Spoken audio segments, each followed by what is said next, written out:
je passais sur le quai à Clarens. Vous voyez où c'est? Bon.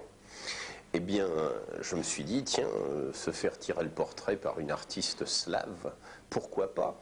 À force d'être à la télévision, on ne se voit plus avec les yeux avec lesquels on devrait se voir. Il faut autre chose, il faut le pinceau ou le crayon de l'artiste. Alors Ludmila, est-ce que ça avance ce travail-là? Est-ce que vous me voyez? Qu'est-ce qui parle? Les yeux plutôt, ou les oreilles ou la bouche? Dans ce que vous faites là? Les yeux. Les yeux. C'est ce qui est le plus difficile à faire dans un portrait? Je ne voudrais pas dire si c'est difficile ou pas. C'est une question de... Les yeux, c'est l'âme. Et pour pénétrer dans cette âme, il faut du temps. Il faut savoir plusieurs aspects de cette personne. Et c'est... plus qu'on parle à cette personne, plus qu'on la va, on découvre d'autres choses. Ce n'est pas nécessairement les choses que tout le monde découvre, c'est personnel. Et c'est pour ça que très souvent, le portrait qu'on fait, qu'un peintre fait, il n'est pas tout à fait accepté, et ça peut être choquant et parfois énervant. Alors, par exemple, quelqu'un rentre et demande son portrait. Est-ce que si cette personne vient un lundi et vous la revoyez le jeudi, il y a quelque chose déjà en vous qui a changé dans votre perception de votre, je dirais, de votre cliente ou de votre client? Est-ce que ça, c'est tout à fait normal? C'est un phénomène qui est assez connu, que on peut voir les mêmes choses différemment.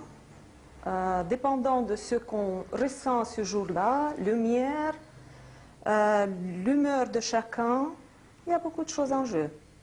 Et puis l'inspiration artistique pure, c'est-à-dire la façon dont vous transformez un petit peu la réalité, est-ce qu'elle intervient parce que vous vous promenez le matin sur le lac et puis tout d'un coup vous vous sentez bouillonnant d'une certaine inspiration, ou bien c'est simplement parce que vous êtes ukrainienne? C'est possible que cet aspect d'être ukrainienne, comme vous dites, peut influencer de quelque façon mon interprétation des choses. Mais c'est quand même ici que je vis, je ressens les choses et je vis cette vie comme tout le monde. Et je pense que à ce niveau-là, je ressens, et puis j'ai beaucoup de respect pour l'opinion de quelqu'un qui va ce portrait. Si on me dit, écoutez, je me vois trop vieux, c'est possible que je n'ai pas compris cette personne. Et là, je dois ajuster. Un artiste peut se tromper comme tout le monde. Oui, comme tout le monde. Ouais. Moi, je pense qu'il ne faut pas penser, bon, c'est un artiste, il faut laisser un artiste faire comme il veut. Il faut quand même qu'un artiste soit flexible. Vous aimez mieux dessiner ou peindre des hommes ou des femmes? Parce qu'il y a beaucoup de femmes dans cette galerie. Quand vous dites des femmes, c'est plutôt les corps des femmes. Mais les portraits, je ne fais pas de différence. Je fais comme les hommes et les femmes. En effet, le portrait d'un homme, c'est beaucoup plus fort. Il y a beaucoup de caractère. De rire. Parce qu'une femme, elle ne voudrait pas beaucoup de rides d'expression, les lignes d'expression et tout. Et un homme, c'est un avantage, c'est un atout. Par contre, le corps de la femme, semble-t-il, a plus de possibilités visuelles pour vous? Le corps d'une femme? Oui, le corps. Parce que dans votre galerie, là, à Clarens, je vois une grande majorité de toiles de corps de femmes. Oui, c'est vrai. Mais ça ne veut pas dire qu'un homme, le corps d'un homme, il n'est pas assez expressif. Justement, pour cette période-là, j'ai pris une femme et j'essaie d'approfondir ce thème-là jusqu'à l'épuisement où je ne peux plus. Je n'en peux plus. Et c'est tout à fait possible que demain, je recommence avec un homme. C'est un thème très intéressant, mais c'est un autre aspect de la vie. Le corps féminin, plus rarement le portrait, constitue les thèmes privilégiés de Ludmila Moshek, sensible aux états d'âme exprimés par le geste et l'attitude. Les têtes sont d'ailleurs le plus souvent invisibles, tant les tensions, les élans et les postures sont en eux-mêmes plus expressifs et parlants pour l'artiste que les visages rapportés au mental. Les efforts de libération, symbolisés par la fragmentation en séquences anatomiques, la souffrance de l'arrachement, du redressement de l'être accablé, se lisent sur les corps au relief puissant, ombrés de bronze et de bleu. La sensualité évidente des bustes, des hanches modelées par la lumière, portées par une force mystérieuse, n'invite cependant pas Eros à leurs élans. Et c'est en quelque sorte Psyché ou l'anima qui s'exalte dans l'écorce féminine.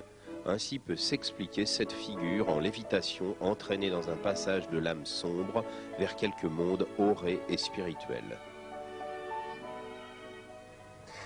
Est-ce que vous avez des souvenirs de votre enfance et puis surtout de votre adolescence en Ukraine, ex-URSS, puisque maintenant l'Ukraine est indépendante, mais à l'époque où vous y étiez, c'était encore l'URSS, et puis la Sibérie. Est-ce que vous avez encore des souvenirs et quelque chose qui peut vous permettre quelquefois de rêver et nous faire comprendre une partie du monde que nous ne connaissons pas très bien tous ici?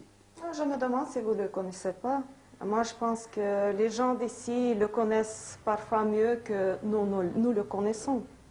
Ça, j'étais à plusieurs reprises surprise qu'en ayant un intérêt énorme vers quelque chose d'inconnu, vous le connaissez beaucoup plus profondément que quelqu'un qui a vécu toute sa vie et en plus qui a été nourri par l'information qui était complètement déformée, par exemple comme moi, qui pendant les années de décollage, j'ai lu que l'histoire fausse. Ben voilà. Et finalement, maintenant, vous voyez votre histoire passer avec un autre œil, avec d'autres informations. Est-ce que vous avez encore un pays? Est-ce que j'ai encore un pays? Est-ce que votre pays, c'est plutôt la Suisse ou c'est encore l'Ukraine? Ou alors est-ce que vous êtes totalement cosmopolite, international? Vous avez été au Nigeria, vous avez été en Italie, en Suède? Oui, c'est vrai. Je me demande, est-ce que je suis cosmopolite? J'essaie de m'adapter au maximum où j'habite, parce que ça rend ma vie beaucoup plus facile et beaucoup plus intéressant, parce que je peux approfondir mes connaissances à propos de ce pays ou l'autre pays. Je ne peux pas vivre en Suisse comme un Russe ou une Russe. Ça veut dire que je sais quand même faire cette abstraction de ce que j'ai vécu avant et de me bien adapter, de lire les quotidiens, de vivre avec de ce qui se passe ici. Bon, Ludmila, je peux voir mon portrait, s'il vous plaît. Je peux voir, je peux guigner. Non, parce que, vu ce que j'ai vu, hein, attendu que l'artiste fait ce qu'elle veut, j'ai bien peur de ne pas me reconnaître. Hein. Est-ce que je vais être complètement trafiqué? Je n'ai pas eu assez de concentration et du temps pour finir ça. Et puis, il n'y a pas de temps fixe. Mais j'avoue que pour chaque portrait, il faut vraiment une concentration intense. Oui. On ne peut pas parler et puis tout à coup faire un portrait comme un appareil de photo qui... Dites tout de suite que je suis de trop. C'est possible que ce que vous allez voir, ça ne correspond pas du tout à vos attentes. Hein? C'est intéressant. C'est charmant. Ouais, ça fait rien, je reviendrai. Hein. Parce que vous, en fait, vous ne faites pas que des choses fortes, abstraites, vous faites aussi des choses très douces, sensibles, peut-être plus populaires, comme ce portrait de mère avec son enfant. Oui. Alors, est-ce que les gens préfèrent ça, ou bien préfèrent ce qui est plus agressif, peut-être? C'est vrai que dans un chalet, chez quelqu'un où on veut se détendre, c'est beaucoup plus agréable de mettre une image qui est un rêve, plutôt un rêve.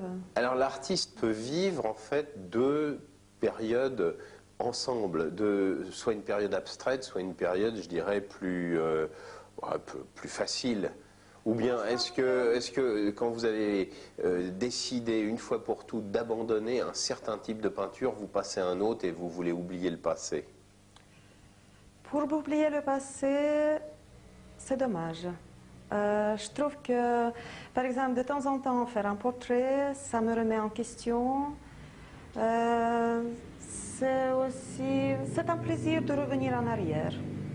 Moi, j'aime bien faire tout ce que j'ai fait à l'école. Par exemple, maintenant, je travaille à l'école de Club Migros avec les élèves qui veulent plutôt tout ce qui est figuratif, tout bien fini. Et je découvre beaucoup de choses, académiques, oui. Et je découvre beaucoup de choses avec eux. Et en effet, ce pas en arrière, ça me rend service.